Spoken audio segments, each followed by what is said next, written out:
जय श्री कृष्णा। राधे राधे। आप सभी ने सुनेंगे शनिवार की व्रत कथा।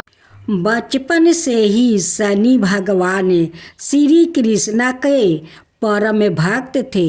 वो श्री कृष्णा के अनुराग में निमग्न रहा करते थे।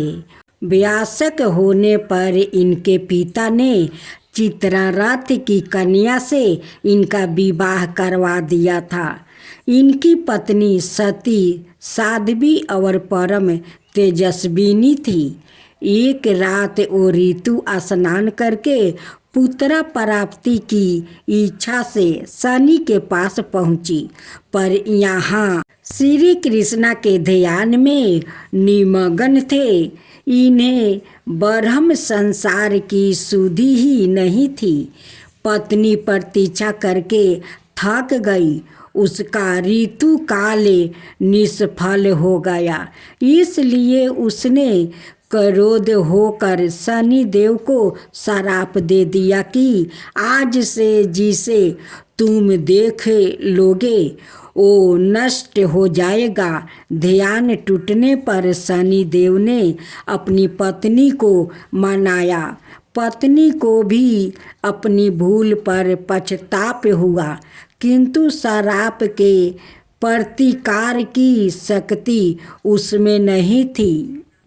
तभी से शनि देव अपना सिर नीचे करके रहने लगा, क्योंकि वो नहीं चाहते थे कि इनके द्वारा किसी का नष्ट हो। शनि के आदि देवता प्रजापति ब्रह्मा और पराधी देवता यम है। इनका वर्ण कृष्णा वाहन गिद्ध और रथ लोहे का बना हुआ है। यह एक एक राशि में 30-30 महीने तक रहते हैं। यम में मकर और कुंभ राशि के स्वामी है और इनकी महादशा 19 वर्ष की होती है। ज्योतिषी शास्त्र के अनुसार शनि ग्रह यदि कहीं रोहिणी संकट वेदन कर देता तो पृथ्वी पर 12 वर्ष घोर दुविधा पड़ जाए और प्राणियों का बचना ही कठिन हो जाए। शनि ग्रह जब आने वाला था तब ज्योतिषियों ने महाराज दशरथ से बताया कि यदि शनि का योग आ जाएगा तो प्रजा अन्न जल के बिना तरप तरप कर मर जाएगी। प्रजा को इस कष्ट से बचाने के लिए महाराज दशरथ अपने रथ पर सवार होकर नक्षत्र मंडल में पहुंचा। पहले तो महाराज दशरथ ने शनि देवता को नृत्य की भांति प्रणाम किया और बाद में क्षत्रिय धर्म के अनुसार उनसे युद्ध करते हुए उन पर संहार शास्त्र का साधन किया। शनि देवता महाराज की कर्तव्य निष्ठा से परम प्रसन्न हुए और उनसे वर मांगने के लिए कहा। महाराज दशरथ ने वर मांगा कि जब तक सूर्य नक्षत्र यदि विद्यमान है तब तक आप संकट वेदन न करें। शनि देव ने उन्हें वर देकर संतोष कर दिया। सूर्य देव के कहने पर भगवान शिव ने शनि को बहुत समझाया, मगर वो नहीं माने।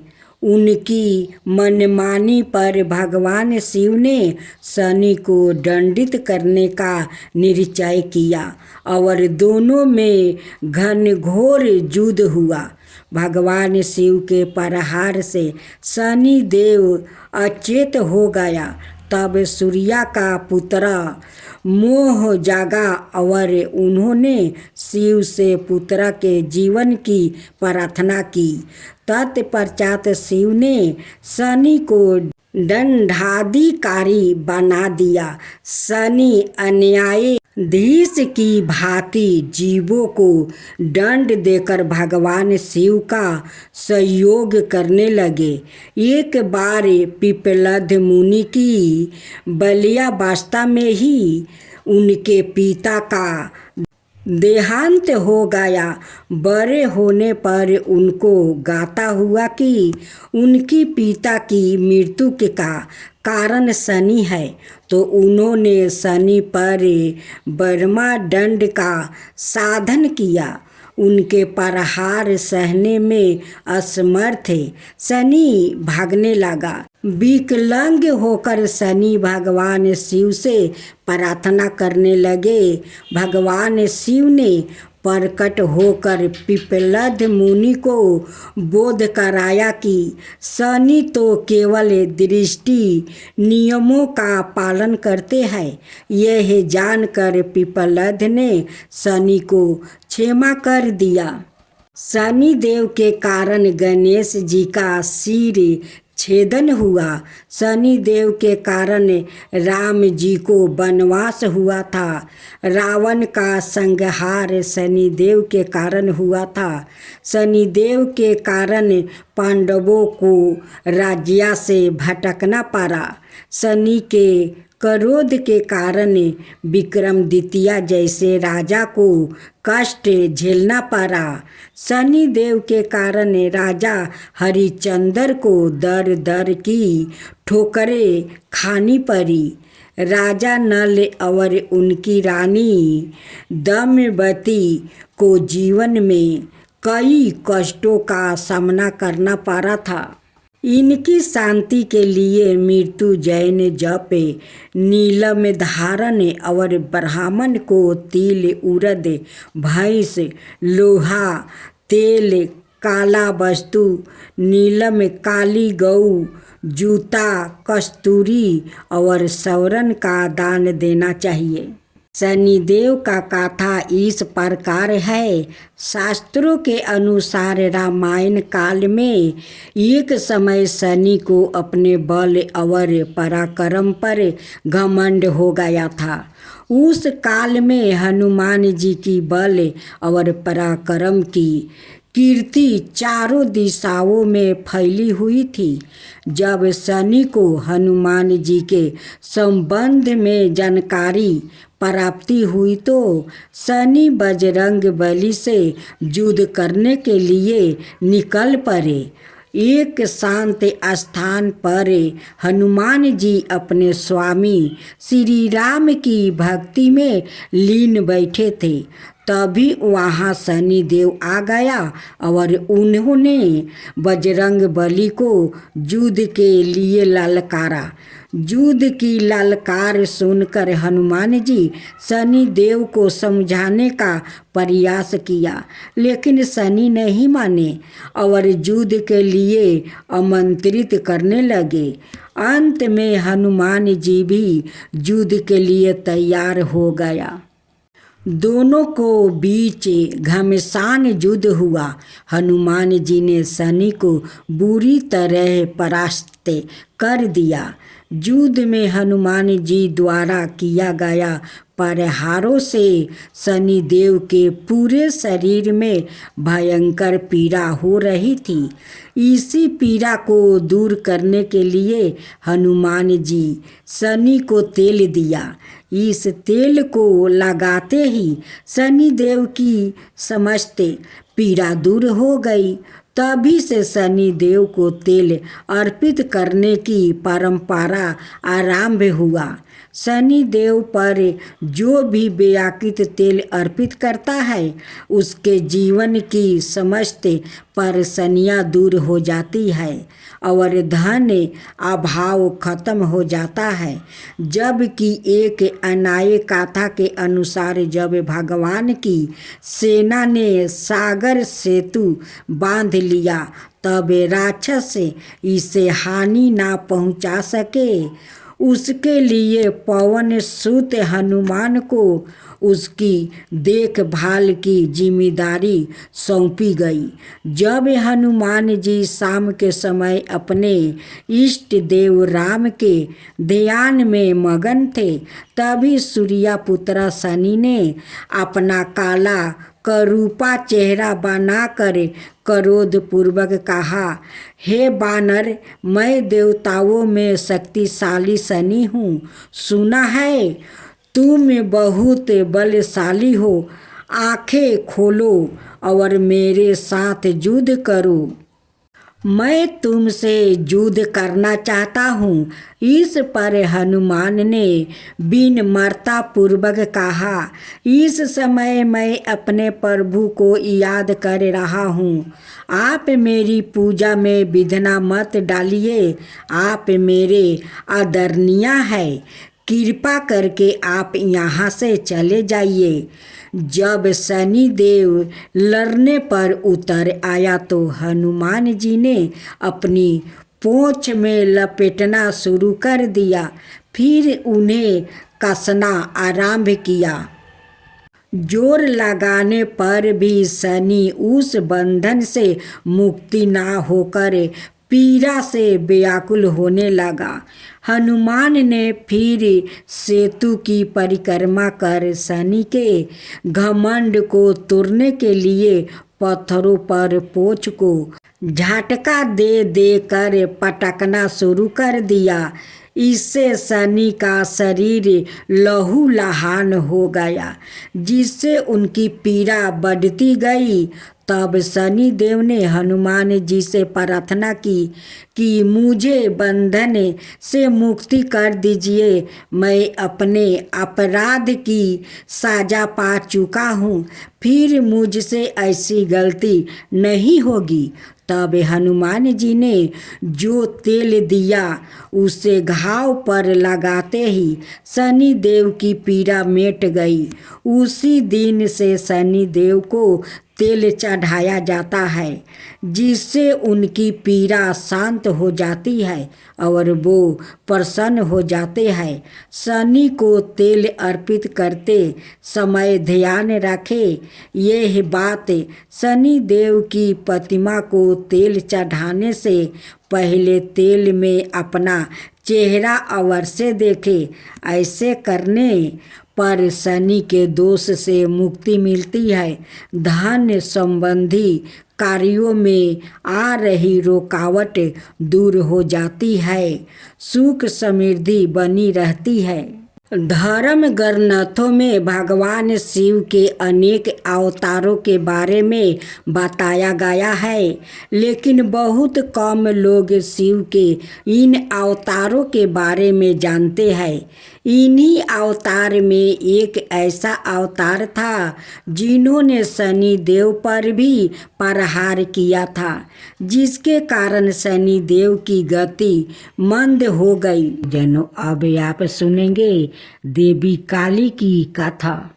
देवी काली को शक्ति का साक्षात स्वरूप माना जाता है। माता रानी अपने भक्तों पर दया दृष्टि रखती है, लेकिन दुष्ट और दुराचारियों पर विध्वंस भी करती है। महिषासुर अति बलशाली दैत्य था, जिसका संहार देवता भी नहीं कर सके। इसलिए देवी काली का जन्म हुआ। धार्मिक ग्रंथों में माँ काली के जन्म यह अवतार को लेकर कई मत है, लेकिन सब्र मनाए मत यही है कि माँ काली का अवतार दैत्यों के संहार के लिए हुआ था। नवरात्रि में हम नव दुर्गा यानी माँ दुर्गा के 9 अवतारों की पूजा करते हैं, लेकिन जब दैत्यों के संहार के लिए माँ काली का जन्म हो चुका था, तो फिर क्यों माँ दुर्गा को कई अवतार लेने पड़े? आइए जानते हैं इसके बारे में। काली माँ की कहानी छठी सातवीं के देवी महात्म्या के प्रथम अध्याय में काली को महाकाली के रूप में दर्शाया गया है। वो भगवान विष्णु के सोते हुए शरीर से देवी योग निद्रा के रूप में पैदा हुई ताकि ब्रह्मा और दुनिया को दो राक्षसों मुद और कदब से बचने के लिए उन्हें जगाया जा सके। एक बार जब विष्णु जागे तो उन्होंने उन राक्षसों के खिलाफ एक लंबा युद्ध शुरू किया, लेकिन वो अभी भी पराजित थे और अपनी सफलता पर गर्व कर रहे थे। यह देखकर महाकाली ने महामाया का रूप धारण किया और दोनों राक्षसों को मंत्रमुग्ध करने के लिए चली गई। जब वो महामाया से विचलित हुए तो विष्णु ने उन्हें तुरंत मार डाला। बाद के अध्यायों में चंड और मुंड दो राक्षस थे जो देवी दुर्गा पर हमला करते थे। दुर्गा इतनी उग्रता से जवाब देती है कि काली उसके माथे से निकलती है और उन दोनों को मार देती है। यहाँ काली को गहरे नीले रंग की त्वचा संधि हुई आंखों वाला एक पातला चेहरा और खोपड़ियों की माला के साथ बाघ की खाल का कपड़ा पहने हुए बताया गया है। बाद में उसी युद्ध में राक्षस से रक्त बीज जिसके सेनापति चंड और मुंड थे युद्ध में काली का सामना करते हैं। रक्त बीज को वरदान है कि उसके खून की हर बूंद जो जमीन को छूती है उससे उसका एक और कैलोन पैदा हो जाएगा। चौकी दुर्गा रक्त बीज को उसके अनगिनत कैलोनों के साथ हारने में असमर्थ है। काली उसके शरीर से उसका खून चूस लेती है और उसे हराने के लिए उसके कैलोनों को खा जाती है। रक्त बीज और दारुका दोनों मामलों में काली को दुश्मनों को हराने के बाद रक्त पिपासु के नसों में चूर बताया गया है और रक्त पिपासु की उसकी लालसा नियंत्रण से बाहर हो जाती है। शिव को फर्श पर शांत होकर हस्तक्षेप करना पड़ता है। जब काली क्रोध में आगे बढ़ रही होती है तो वो गलती से शिव पर पैर रख देती है और उसकी जीभ बाहर निकल जाती है। वो तुरंत शांत हो जाती है और फिर से दुर्गा पार्वती में विलीन हो जाती है। युद्ध में भाग लेने के बाद शिव ने पार्वती को काली काली त्वचा वाली कहकर चिढ़ाए। पार्वती बहुत आहत हुई और योग योग तक तपस्या करना शुरू कर दिया जब तक कि उन्होंने अपना काला रंग नहीं खो देती है इसे त्याग नहीं दिया और गौरी सुनहरी त्वचा वाली देवी नहीं बन गई। उसका छिपा हुआ अंधकारमय अवतारण कोशिकी बन जाता है जो क्रोधित होने पर काली बन जाता है। काली पूजा उत्सव देवी काली को समर्पित है और विशेष रूप से पश्चिम बंगाल, ओडिशा और असम के भारतीयों क्षेत्र में मनाया जाता है। यह हिंदू कैलेंडर के हर महीने में अमावस्या के दिन मनाया जाता है। यह दीपावली के बाद शुरुआत होता है और दिनों तक चलता है। चौकी देवी काली महाविद्याओं में प्रमुख है। उनमें से प्रत्येक का काली पूजा से पहले अवतार का एक दिन होता है। काली माँ को फलों का प्रसाद बंगाल में खिचड़ी भोग के साथ निरामिष अर्थात बिना प्याज या लहसुन का मटन मछली करी पायस मिठाई और भाजा गहरे तेले हुए पकौड़े चढ़ाया जाता है। कुछ स्थानों पर प्रसाद के रूप में शराब भी चढ़ाई जाती है। अनुभवी पंडितों का कहना है कि लोग रात भर पंडालों में आते हैं और दिन की तुलना में रात में भीड़ बढ़ जाती है।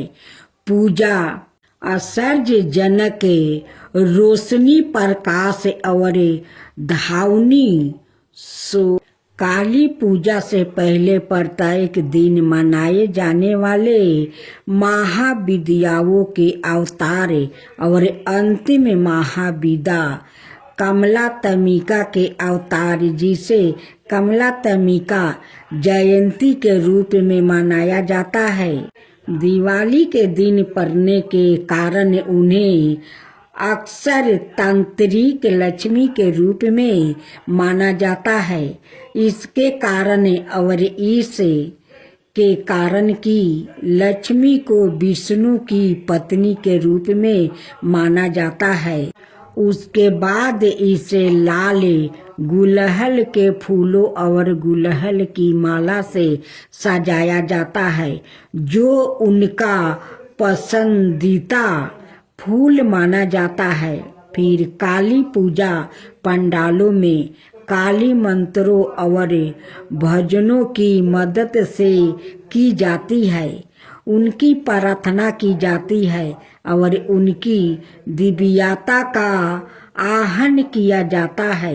यदि पूजा घर पर आयोजित की जा रही है तो मंदिर काली पूजा की पूजा सेवा प्रदान करता है। जहां भक्त की ओर से पूजा आयोजित की जाती है, मंदिर के पंडितों के पास पूजा के लिए सारी सामग्री तैयार है और भक्तों को बस कुछ निर्देशों का पालन करना है जो मंदिर द्वारा इसमें